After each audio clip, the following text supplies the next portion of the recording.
Les fabricants de coton-tige ont plus d'une corde à leur arc. Plusieurs produisent aussi des tampons démaquillants. Les deux produits sont faits de coton blanchi. Le coton passe d'abord par une machine appelée chargeuse, puis dans un autre appareil qu'on nomme ouvreuse, qui sépare les fibres de coton en déchiquetant les balles. Prochain arrêt, la cardeuse. Ces énormes rouleaux peignent les fibres de coton. Et ensuite, guidées par les capteurs de poids, elles génèrent un ruban de coton d'une épaisseur uniforme, un voile.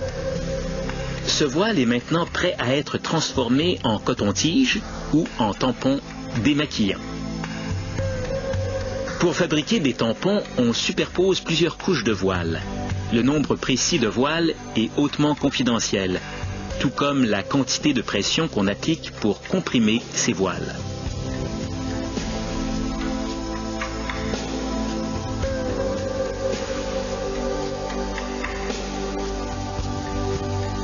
La recette secrète des couches de voile et de quantité de pression est ce qui détermine le poids d'un tampon. Plus son poids est élevé, plus le tampon est épais et donc de bonne qualité.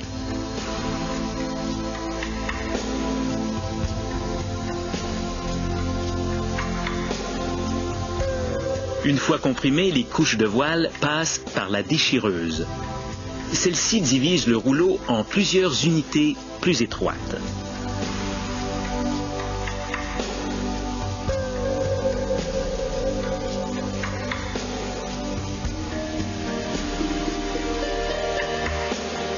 Ensuite, on imprime un motif matelassé sur chacun de ces petits rouleaux pour des raisons purement esthétiques.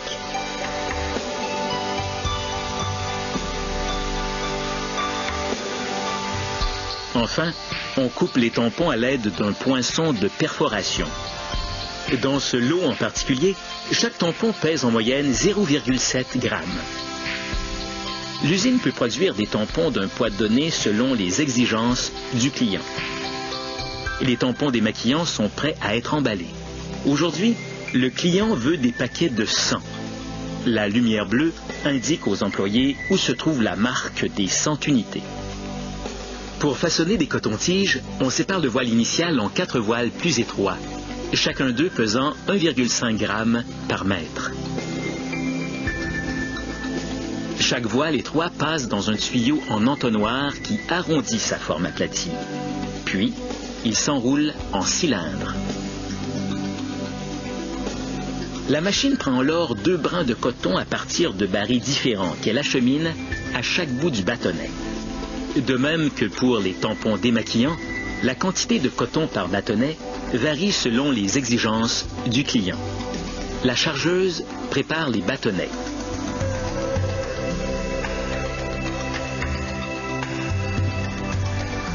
Puis, et comme on le voit ici au ralenti, la machine taille 2 morceaux du brin de coton qu'elle enroule simultanément à chaque bout du bâtonnet. Tout juste avant, un dispositif chauffant a fait fondre chaque extrémité du bâtonnet de plastique afin que le coton puisse y adhérer. Lorsqu'il s'agit de bâtonnets de bois ou de carton, on fixe le coton avec de la colle. Quand les cotons-tiges sont achevés, on les vaporise avec une solution antibactérienne.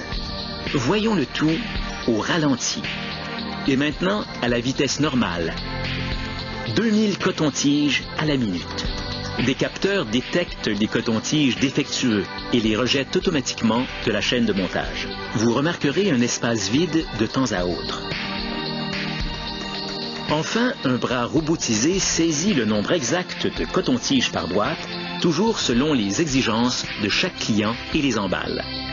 Le laboratoire de la compagnie effectue des vérifications ponctuelles sur les cotons-tiges pour s'assurer que la solution antibactérienne remplit sa fonction et que les produits sont stériles.